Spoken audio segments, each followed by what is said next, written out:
That's what we're talking about. One of the great things about, Transcendence is, so Mihai Csikszentmihalyi, who wrote the great book Flow. Oh, that's how you pronounce his damn name. Csikszentmihalyi, yeah, that's right. Consonants. It's tough, man. That's a tough name. He talked about the fact that you have a transcendent experience when you're in a state that is the state of self-forgetting. That's what flow is. It's intensely pleasurable for any of us at any particular time.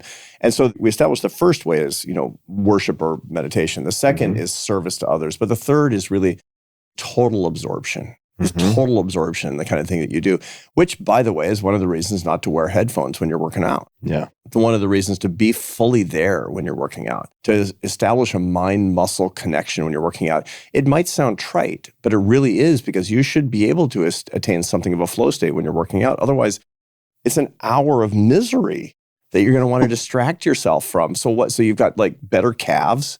It's just so dumb, which is the ultimate me self kind of experience. So that's really the third way to do it, is find your thing, is what it comes down to. And by the way, my protocols lead up to 4 hours of writing. That 4 hours goes by in minutes because it's a flow state. And I'm having a transcendent experience. I'm in an I self transcendent experience. It's not me. It's like some other guy's writing this thing. I don't know what's going on. Clickety, clickety, clickety, click. And before I know it, my wife says, "You want lunch?"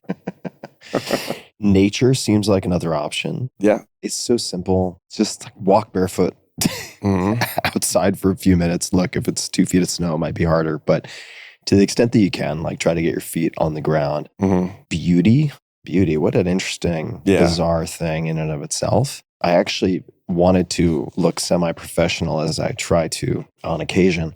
And instead of holding loose paper, I was going to bring a clipboard. Couldn't find a clipboard. So I was like, well, I'm going to bring a book. And I don't know if you've ever seen this particular artist, but I wanted to pass it to you. Have you ever seen Andy Goldsworthy? I've heard of this, yeah. All right. So this is Using Pure Nature. This is Andy Goldsworthy, a collaboration with nature. Everybody should get this book, but check out some of the images in there. This is the idea of beauty of working with nature as opposed to against it. It's using natural found objects, whether trees, leaves, ice crystals, a circle of dandelions. It is the most mind-boggling. If James Turrell were to only work with organic materials outside of a hobbit house, what would they look like?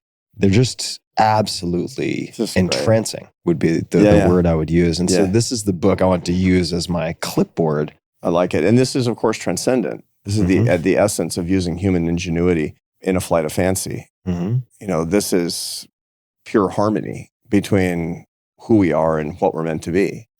I love it. And, this is harder and harder to do in an environment in which we're living in the simulation.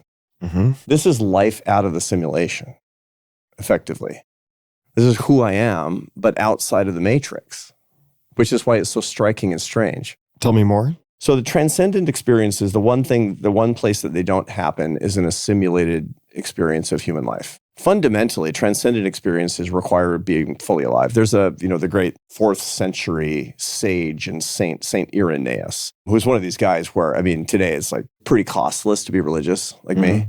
In those days, you might get your head cut off. Right. And he was doing a lot of deep thinking. And he said, the glory of God is a man fully alive. It wasn't a gendered comment. A person fully alive is the glory of God. So then the real question is, what does it mean for me to be fully alive?